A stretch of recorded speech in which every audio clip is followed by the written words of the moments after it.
3 common gun control myths debunked.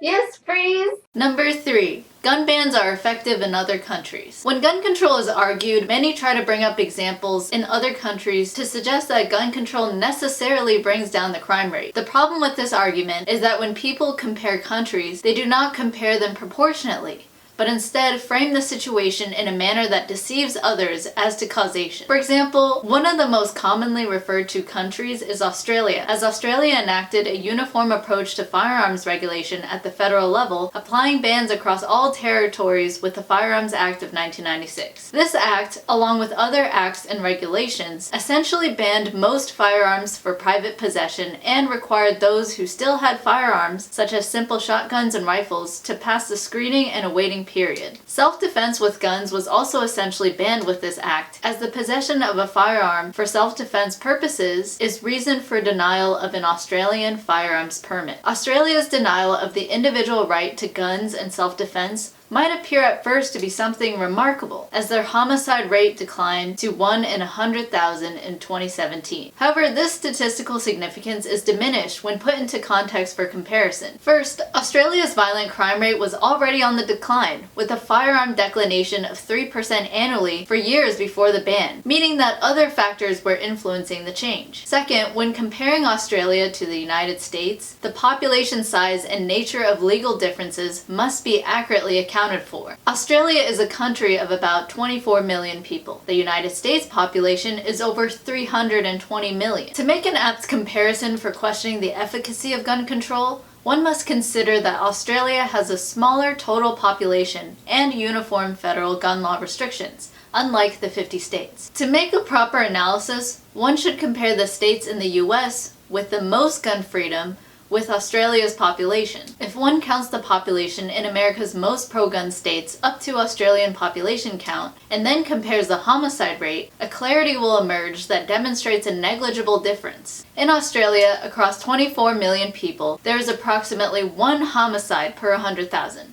Counting up approximately 24 million people from the most gun-friendly populations of New Hampshire, Vermont, North Dakota, Minnesota, Utah, Maine, Oregon, and Arizona, the homicide rate is approximately 1.6 per 100,000, a negligible difference in what is a vastly different legislative scheme for gun control. With this in mind, it should be clear why the mainstream media frames nationwide comparisons to make it appear that gun control laws are the magic bullet to stopping homicides. They don't want to look carefully at the states with more gun freedom. For further understanding and comparing Australia's gun laws to the US, look at the states in the US with the most gun control: New York, New Jersey, Massachusetts, Illinois, California, and Rhode Island. Taken together, these states have an average of 3.78 homicides per 100,000 people. From this information, we can infer that gun control laws are not themselves the core attribute that makes murder rates go up or down. Rather, what we see is that dense populations afflicted by localities that prohibit gun ownership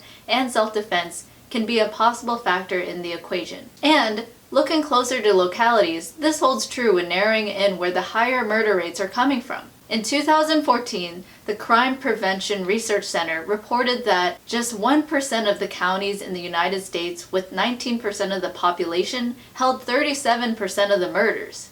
In fact, half of the murders in the US came from only 2 counties, and these counties are in localities with some of the greatest gun restrictions, like in Los Angeles, Washington, D.C., and Chicago. By this information, the homicide rate is more closely correlated with urban clustering and with gun and self-defense bans by those urban localities. So when people try to compare the whole of the United States to other countries, remind them to not compare apples and oranges.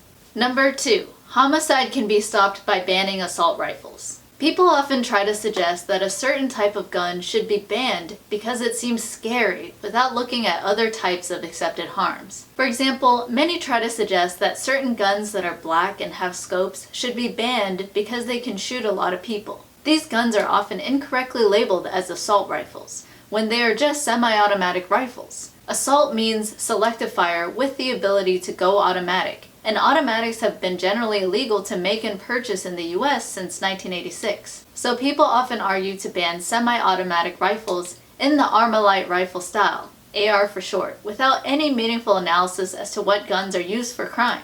According to the FBI statistics, Handguns are used for murder some 8,000 times per year, while rifles are used in less than 300 instances. In other words, rifles are used only 3% the amount of times handguns are used. The FBI's classification of rifle doesn't differentiate between an AR-styled rifle and a brown hunting rifle, so it's likely that the percent is even lower in reality for AR-styled rifles. Even clubs, hammers, and body parts are used more often for murders than rifles, with blunt objects totaling 428 murders in 2013, and hands and feet used 687 times. So, when looking at what people are arguing to ban, one ought to consider the fact that there are far more weapons that can be used to murder than rifles, and banning rifles will not stop people being murdered through other instrumentalities. Number 1. The Second Amendment doesn't apply to individuals and modern guns. Some try to say that the Second Amendment doesn't apply to individuals owning modern guns because the Founding Fathers didn't foresee it.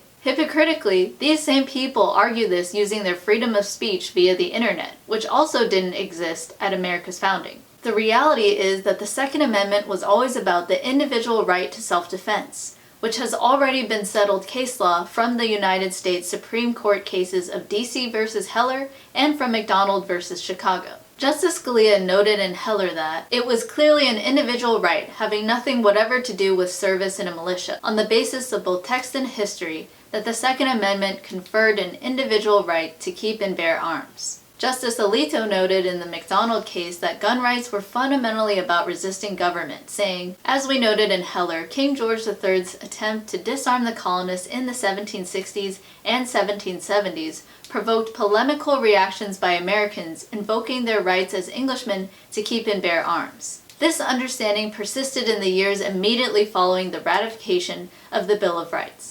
In addition to the 4 states that had adopted Second Amendment analogs before ratification, 9 more states adopted state constitutional provisions protecting an individual right to keep and bear arms between 1789 and 1820. Unless considerations of stare decisis counsel otherwise, a provision of the Bill of Rights that protects a right that is fundamental from an American perspective applies equally to the federal government and the states. We therefore hold that the Due Process Clause of the 14th Amendment incorporates the Second Amendment right recognized in Heller.